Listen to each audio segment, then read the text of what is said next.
você quer fazer piadas, procure outro tema. Isso é uma profanação do nome de Deus. Lá nas quatro paredes, quando ninguém te vê. Lá com a tua mulher, quando ninguém te vê. Lá no teu emprego, quando ninguém te vê. Lá na escola, no banheiro, sozinho. Não entristeça o Espírito Santo. Não submeta o Espírito Santo. Essa parafernália, ele é santo. Muitas vezes, aquela dureza que vocês viam no púlpito era manifestada nos meus relacionamentos, ferindo, magoando pessoas, membros da minha família. É que eu vou desmascarar um fariseu hipócrita, chamado Paulo Júnior. Estou sendo removido do ministério pastoral. Eu que denunciei tantas vezes o pecado, chegou a hora de denunciar o meu pecado. Pequei. E tempo ausente das mídias sociais para tratar da minha saúde, eu venho agora a público falar a respeito do meu ministério. Você sabe que 1 Timóteo capítulo 3 trata das qualificações do pastor. Um homem, se quiser ser pastor, precisa ter aquelas qualificações. Nesse sentido, eu quero dizer a vocês que eu pequei ferindo princípios que ali estão colocados. Por exemplo, Paulo fala que o bispo, pastor, precisa ser um homem temperante, precisa cuidar bem da sua família, precisa ser cordato, precisa ser hospitaleiro, precisa ser dado ao estudo da palavra e assim por diante, não ser violento. Muitas vezes aquela dureza que vocês viam no púlpito era manifestada nos meus relacionamentos e na maneira que eu conduzia a igreja, ferindo, magoando pessoas, membros, sendo muito duro, exigente, e a mesma coisa com membros da liderança, sendo exigente, duro, magoando, ferindo e ofendendo eles, assim também membros da minha família.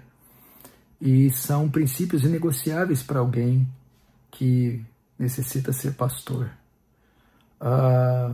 O meu conselho me chamou, me repreendeu a respeito dessa condução por um tempo, e eu resisti a essa repreensão, tentando manipulá-los, tentando dissuadi-los e me rebelando contra a verdade de Deus e contra a verdade que vinha da sua boca.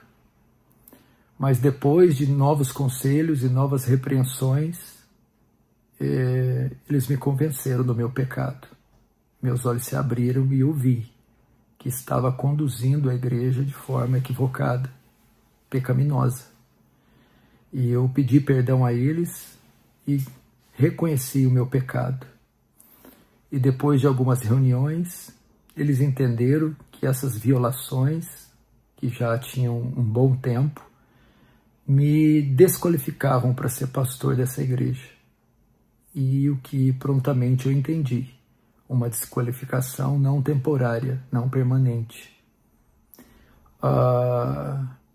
Por essa razão, eu quero aqui pedir perdão a vocês, mais uma vez, pedir perdão aos membros da igreja que eu ofendi, que eu excedi na minha liderança, que eu magoei, que eu fui além do que um pastor pode ir.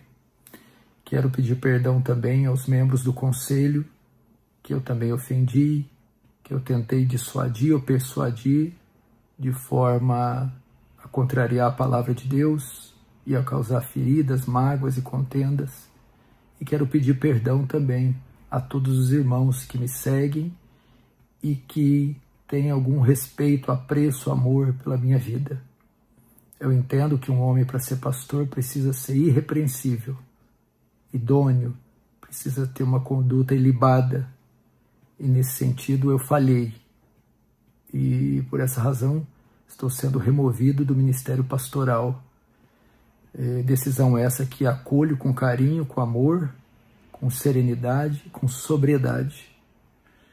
Eu que denunciei tantas vezes o pecado, chegou a hora de denunciar o meu pecado e reconhecer que eu falhei, que eu pequei. Nesse sentido, eu também vou ingressar a minha vida com a minha família em uma outra igreja, iniciar um processo, daqui a um tempo, um processo de membresia, porque eu preciso agora de ser acolhido, ser discipulado, ser pastoreado, para buscar a minha restauração, restauração da minha alma. E por um bom tempo eu não exercerei ministério nenhum. Não é tempo de pregar, não é tempo de estar nas mídias sociais, estarei afastado de qualquer compromisso com o ministério, seja de ensino, de pregação, seja de palavra, e também nas mídias sociais. Tratarei exclusivamente da minha família e da restauração da minha alma. Eu também iniciarei estudos em uma faculdade de teologia para aprimorar o meu conhecimento, solidificar o meu conhecimento bíblico, teológico, e depois de um bom tempo, sendo essa a vontade de Deus, voltar ao ministério. Por isso eu quero pedir as suas orações. Não deixe de orar pela minha vida, não deixe de orar pela minha família e pela igreja que eu deixei. Peço compreensão de vocês, amor de vocês, o carinho de vocês. Você sabe que a internet é palco de muita fofoca, maledicência, discussão. E esse vídeo vai trazer reações, vai trazer respostas de toda sorte.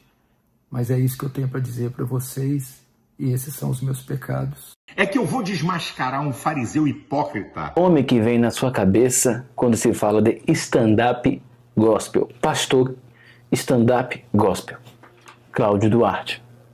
E para você casado, vai aí. Deus fica muito triste com quem faz sexo antes do casamento, mas fica muito aborrecido com quem não faz depois.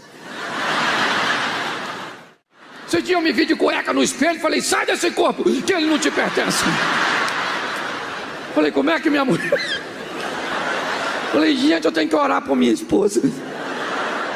É desanimador. E o que o pastor Paulo Júnior pensa a respeito de stand-up gospel? Eu vou dizer o que os puritanos diriam. Os puritanos diziam que a redenção da alma, a morte sangrenta de Cristo na cruz, sofrendo a ira de Deus, a condenação dos homens ao inferno eterno, não são temas de piada. Nós não podemos brincar com coisas sagradas e coisas tão elevadas. O nome de Deus, que é 3 vezes santo, não pode ser tema de stand-up gospel. Se você quer fazer piadas, procure outro tema. Isso é uma profanação do nome de Deus. E nem o púlpito é local para brincadeiras ou piadas. Ele não é um circo. É um local de exposição da santa palavra de Deus, para edificar a noiva de Cristo, adorná-la, santificá-la, e para levar os pecadores ao arrependimento e à fé. De outra sorte, que os aguarda é o lago eterno de fogo,